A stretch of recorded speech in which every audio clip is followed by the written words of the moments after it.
Welcome back to Labor Press, the show about labor and the laborer. Here are your hosts, Neil Chappell and Bill Holfeld. Working for a living,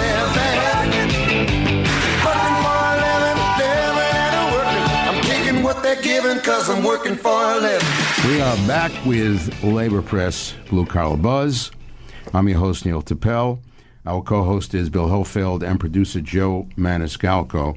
And with us, we have Michael Barasch, who's an attorney and who was instrumental in a very important legal procedure, the James Zadroga 9/11 Health and Compensation Act, and also Richard Ailes. He is a former member of the Uniformed Fire Officers, and we're going to be talking about legislation that provides for the compensation and health benefits for those that were involved in the 9/11 cleanup. And Michael, start us off. Tell us about the act and tell us about the status at this point. Well, first of all, Neil and Bill, thank you for having us today. I'm proud to say that I represented Jimmy Zadroga. He was a detective who passed away in 2006, and they did an autopsy of his lungs, and they discovered ground glass and a host of toxic dust and particles in his lungs. And that was the evidence that the doctors needed to link the toxic dust from the World Trade Center site to the myriad of pulmonary illnesses and now 68 cancers to that dust.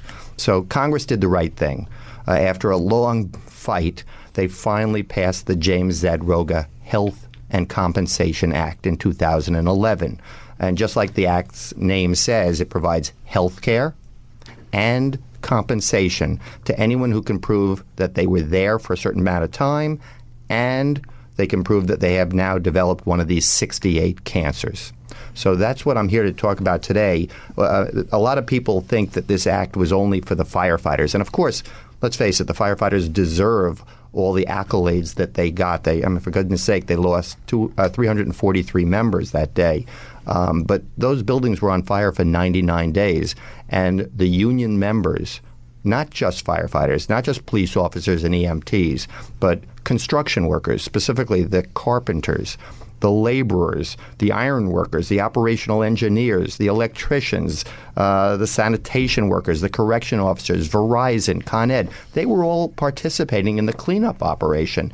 And I don't think that a lot of people realize that if they have cancer today, they're entitled to health care and a lot of compensation. So I appreciate you giving us a chance to tell and help spread the word about this. Well, Richard, can you talk more about that? You know, your role trying to let people know that they could possibly benefit from this program. Yeah, it was a long struggle to get the legislation passed in the first place. So it's very frustrating to those of us that lobbied to try to get the word out to the various workers that were there. The program is very successful so far, though. We do have 77,000 people that are registered in the program, and of that number, 33,000 are actively receiving treatment, and two-thirds of that number have more than one illness and more than one injury. As Michael said, there is a common misperception that it just involves covering police and fire, although they are suffering, and there's horrible numbers so far nationwide. Again, including all the workers, there's over 4,000 that are suffering from cancer. And in the New York City Fire Department, of that number, 1,450 members are dealing with 9/11-related cancer. And both departments also, line-of-duty deaths, the FDNY has lost 127 post-9/11, and the NYPD has lost 95. So it's, we're going to continue to get the word out. The 9/11 Health Watch, which is an ad hoc organization that involves most of the unions that were involved, has a website, 911healthwatch.org, which has all the information dealing with the law, current updates with the Victims Compensation Fund, and is a really great resource for anybody that operated any time during that 9-month period for the cleanup. Can we talk a little bit more about that for the people who might not have been, part of the uniform rescue operation, but were at the site, in some capacity, and might think like, oh, maybe I don't qualify Yeah, Bill, thank you. That's a great point. When the EPA famously or infamously announced, "Don't worry, the air is safe." Well, we now know, we knew then pretty much, but we now, of course, have the scientific evidence it was not safe. In fact, it was toxic. And what they wanted to do, of course, was to reopen Wall Street, which they did the following Monday. But as a result, we have teachers and students returning to school.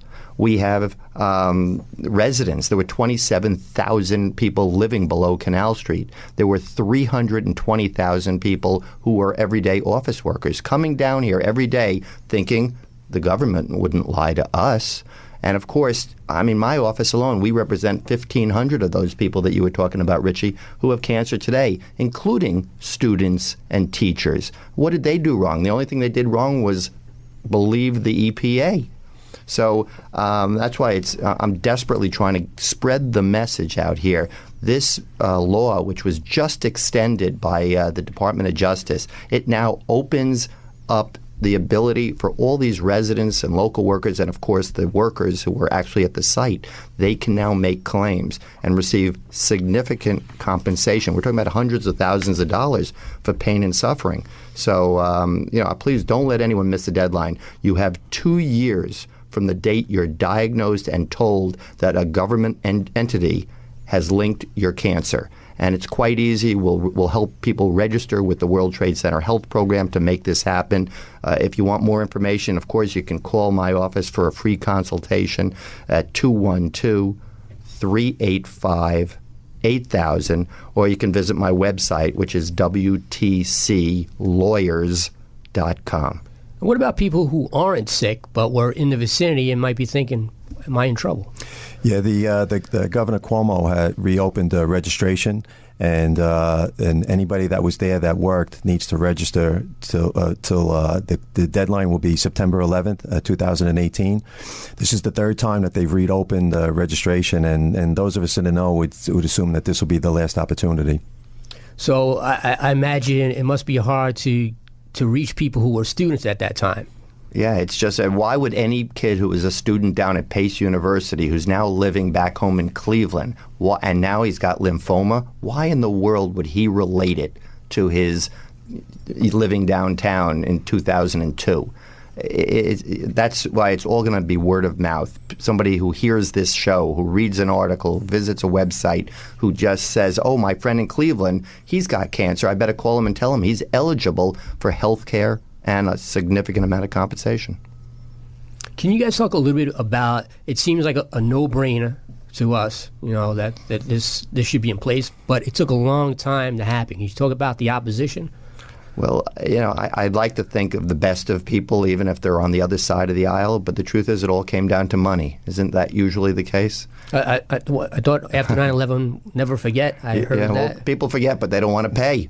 So I think that was the biggest single obstacle. Richie was down in Washington with me. Maybe, Richard, you can speak to some of the people who objected. We dealt with a bit of a anti-New York attitude, that it was strictly a New York bill, and clearly it wasn't.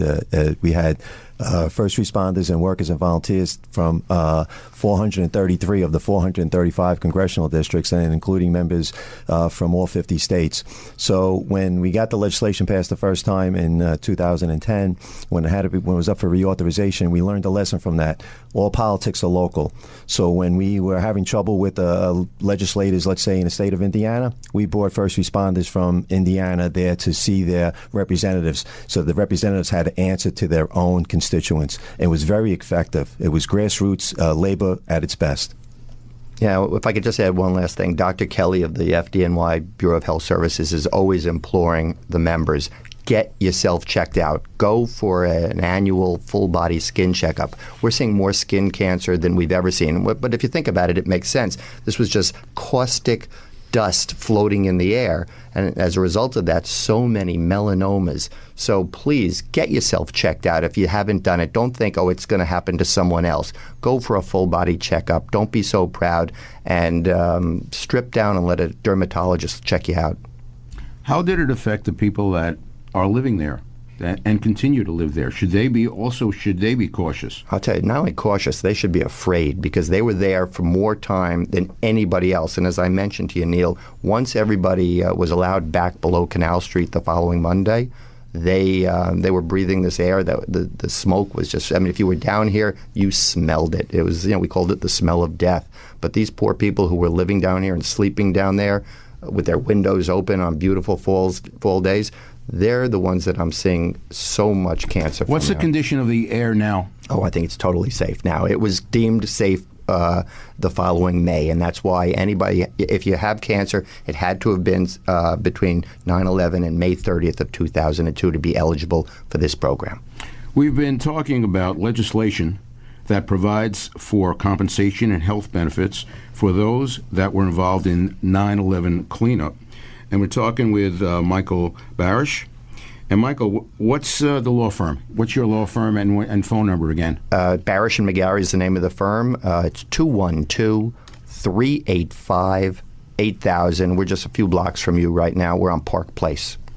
And also, we're talking with Richard Ailes. He's the former financial secretary of the Uniformed Fire Officers Association, a good friend for a long time.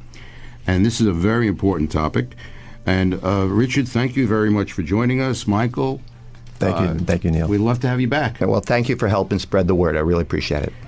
And this is Neil Tappel, your host for Labor Press, and our co-host is Bill Hofeld, Joe Maniscalco, our producer. You're listening to Labor Press Blue Collar Buzz on AM 970, The Answer.